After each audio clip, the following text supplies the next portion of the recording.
It seemed to just appear on the horizon, as if it were a mirage coming into existence. I had been driving for quite a while, so my brain had trouble believing what my eyes were seeing. I was on my way home after an interstate visit to my mother, who had recently become ill. When I got there, I found out that my mother was actually fine. She had simply overworked herself and had become exhausted. I was upset, however, due to the expressed severity of the situation. My mother made it sound like she was on death's door, but I think she just wanted to see me. After speaking with her doctors, they told me that all she needed to do was to slow down and get a bit of rest. I spent a full week there helping out around the house and looking after her. Once it became apparent that there was no real danger, I hopped back in my car and began my journey back home. The ride back was calming. The day I left was crystal clear. The roads were sparsely populated, so that made the trip quite relaxing. I was using the same route I had taken to get to my mother's house back. The gentle hum of the engine and the lightly crackling sound of the tires gripping the asphalt put my mind at ease. I let my mind drift off as I continued on my course. Not the best thing to do while driving, I'll grant you, but the vacant road gave no cause for concern. I thought about my job, and all the work I'll need to catch up on upon returning. I thought about my girlfriend, and wondered how her job was going. I glanced over at the field of crops passing by and thought how difficult farming must be. After refocusing my mind back onto the road is when it started to appear. The Carnival. The first thing I spotted was the Ferris wheel, towering high above the ground. Even though it was still daylight out, the flashing lights caught my attention next. I felt an almost childlike wonder come over me as I thought back to all the fun I had going to carnivals as a kid. As I drew ever closer to this glowing spectacle, I couldn't help but try to remember if this carnival had been there when I left a week ago. I didn't remember any carnival when I first set off to visit my mother, but rationalized that it probably only takes a few days to set up. Around 20 minutes or so of driving remained, and when I had gotten close enough, I decided it might be fun to stop for a bit. I pulled off the smooth highway onto the bumpy dirt road. My car lightly jostled from side to side as I pulled into a parking area near the front of the carnival. I was relieved to see a number of cars parked in front of the entrance. I carefully pulled my car up alongside another one and shut off the engine. Stepping out of the car, I was immediately bombarded by different sounds and smells. The sounds of bells and whistles going off intermittently echoed throughout the air. The scent of popcorn and funnel cakes wafted around me. I casually walked towards the entrance. A large banner overhead greeted me. "Welcome to Fun World." I chuckled to myself at the blunt name but walked forward regardless. A few steps inside stood a ticket box. As I approached, I noticed a man inside the box gently smiling at me. The expression on this man's face was odd. The smile somehow didn't feel genuine to me. It didn't seem like any ill intentions were behind it. It just seemed like he was told by his boss to always smile, and he reluctantly obliged. I was now face to face with a glass ticket box, and I asked the man how much for a couple of rides. He just looked into my eyes, that same unwavering grin on his face. A minute passed, and I was about to ask him again when he held up a single slender finger and said, $1. I was confused, justifiably so. I asked him if it was $1 per ride or $1 for multiple rides. He simply repeated himself again. I sighed, not wanting to argue with the ticket guy. I rifled a single dollar out of my pocket and slid it under the glass.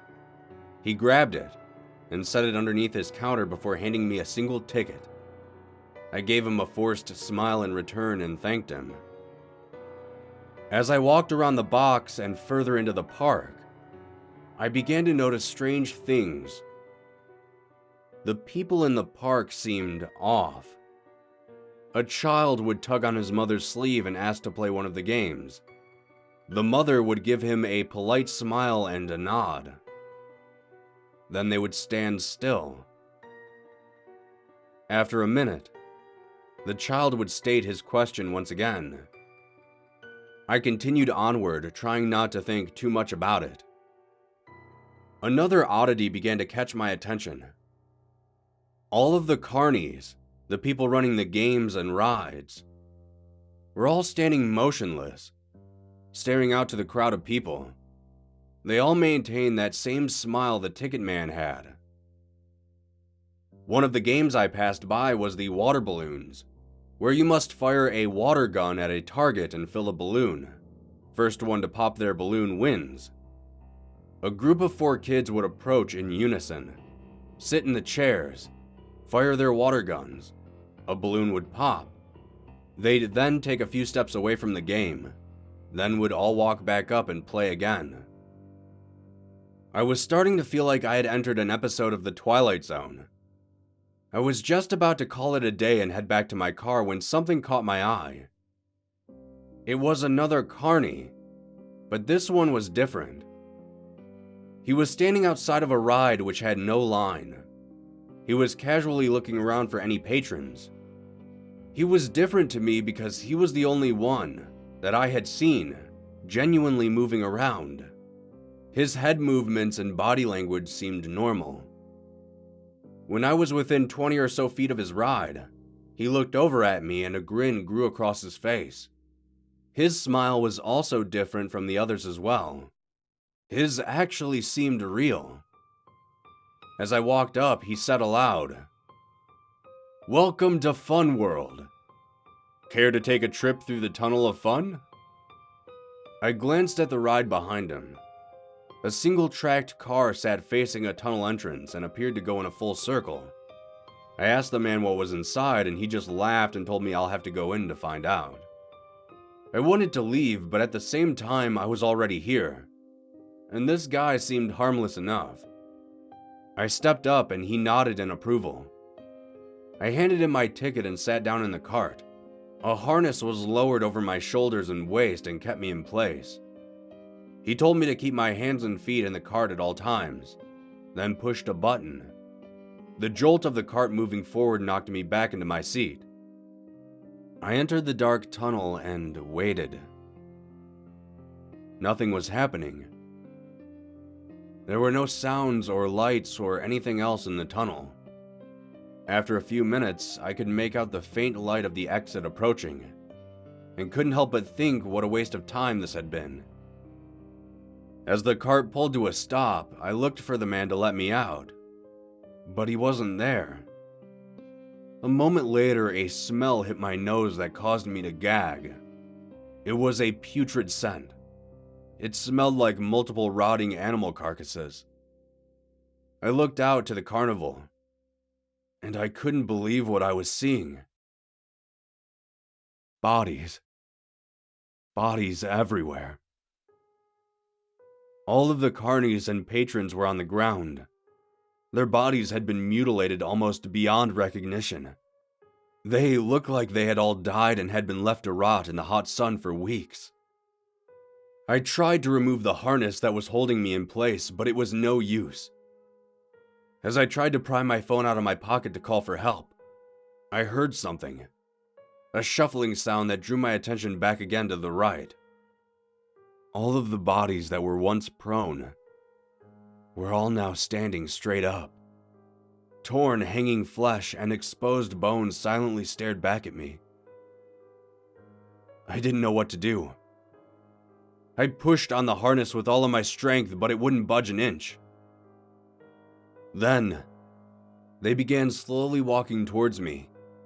I called out for help, but in my mind it seemed futile.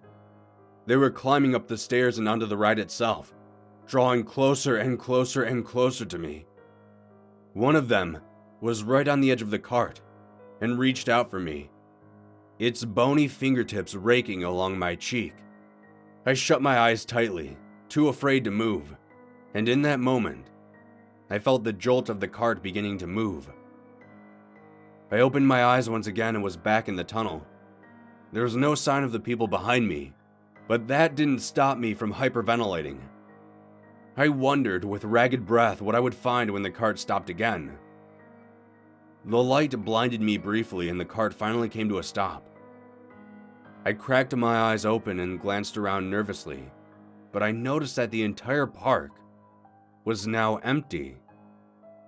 After a few moments, the cart's harness retracted, and I threw myself off of the ride, vomiting all over the stairs.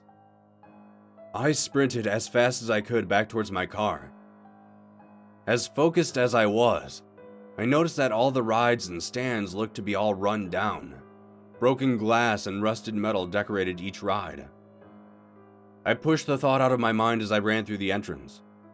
I jumped into my car and started the engine, and when I did, I immediately noticed something wrong. The entire carnival which was around me was gone. My car was just sitting in a now empty field.